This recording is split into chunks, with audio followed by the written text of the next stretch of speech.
आरव एक होशियार और जिज्ञासु बालक था जो अपने माता पिता और छोटी बहन सिया के साथ एक छोटे शहर में रहता था। वो पढ़ाई में अच्छा था, लेकिन धीरे धीरे डिजिटल दुनिया का आकर्षण उसके दिलो दिमाग पर छाने लगा था। स्कूल से लौटते ही वो मोबाइल और टैबलेट पर गेम खेलने, वीडियो देखने और सोशल मीडिया पर वक्त बिताने में डूब जाता। माता पिता ने कई बार समझाया कि जरूरत से ज्यादा स्क्रीन टाइम उसकी पढ़ाई और स्वास्थ्य के लिए ठीक नहीं है, लेकिन आरव मानता नहीं था। एक दिन स्कूल में कंप्यूटर टीचर ने बच्चों को डिजिटल सेफ्टी पर एक कहानी सुनाई कि इंटरनेट एक डिजिटल जंगल है जहां शेर, भेड़िए, फूल और फल सब कुछ है, बस हमें समझदारी से चलना होता है। उस दिन आरव ने सोचा तो जरूर, लेकिन अगले ही दिन वो फिर अपने आदतों में लौट आया। एक शाम वो ऑनलाइन गेम खेलते खेलते सुपर गेमर 007 नामक एक अनजान यूजर से चैट करने लगा।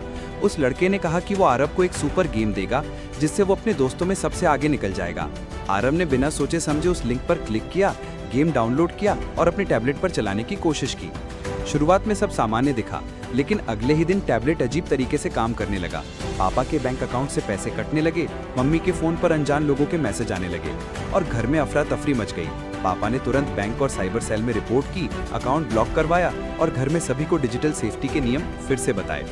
आरव बहुत शर्मिंदा था, लेकिन पापा ने प्यार से उसे समझाया कि गलती हर किसी से हो सकती है, बस उसे सीखना चाहिए। इस घटना ने आरव की सोच बदल दी। उसने निश्चय किया कि वो खुद भी डिजिटल सेफ्टी अपनाएगा और दूसरों को भी जागरूक करेगा। अगले स्कूल प्रोजेक्ट में उसने अपने दोस्तों के साथ डिजिटल सेफ्टी क्लब बनाया। उन्होंने असेंबली में प्रेजेंटेशन दिया, जिसमें आरव ने अपनी गलती की कहानी सुनाकर सभी को सतर्क रहने की सीख दी।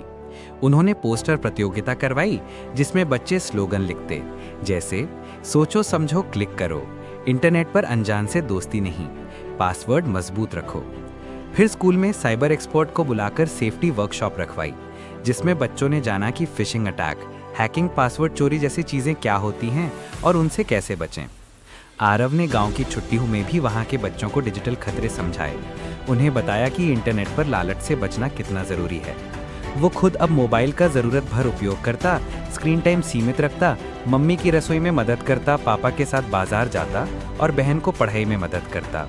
एक दिन उसके दोस्त रोहित के साथ भी ऑनलाइन ठगी की कोशिश हुई। रोहित ने ओटीपी और अकाउंट डिटेल एक अनजान लिंक पर दे दिया और पैसे कटने लगे, लेकिन आरव ने तुरंत समझदारी दिखाई। बैंक को कॉल कर खाता ब्लॉक कराया, साइबर सेल में रिपोर्ट की और पैसे बचा लिए।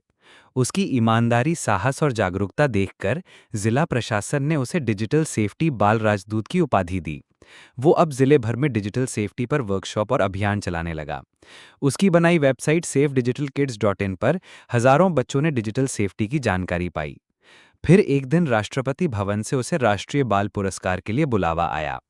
दिल्ली में राष्ट्रपति जी ने उसे मेडल और प्रमाण पत्र देते हुए कहा कि बेटा आरव, तुमने दिखाया कि टेक्नोलॉजी का सही इस्तेमाल क्या होता है। आरव की आंखों में खुशी और संकल्प के आंसू थे। उसने ठान लिया कि वो अपनी सीख देश भर के बच्चों तक पहुंचाएगा। अब उसका क्लब पूरे राज्य में काम कर रहा था।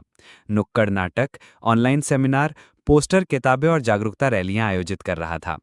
उसके स्कूल में बच्चे मोबाइल कम और किताबें, खेल और परिवार के साथ समय ज्यादा बिताने लगे थे। आरव खुद रोज मोबाइल खोलते समय अपने माता पिता की तस्वीर देखकर याद करता कि टेक्नोलॉजी हमें अपनों से दूर नहीं, करीब लाने का साधन है। उसकी कहानी हमें सिखाती है कि टेक्नोलॉजी तभी अच्छी है जब उसमें अच्छे संस्कार हों। हमें डिजिटल दुनिया में सतर्क रहना चाहिए, अनजान लिंक और लालच से बचना चाहिए और गलती होने पर डरने की बजाय सीख लेकर दूसरों को सिखाना चाहिए। टेक्नोलॉजी का सेवक बनाना चाहिए, ना कि खुद उसका गुलाम बन जाना चाहिए।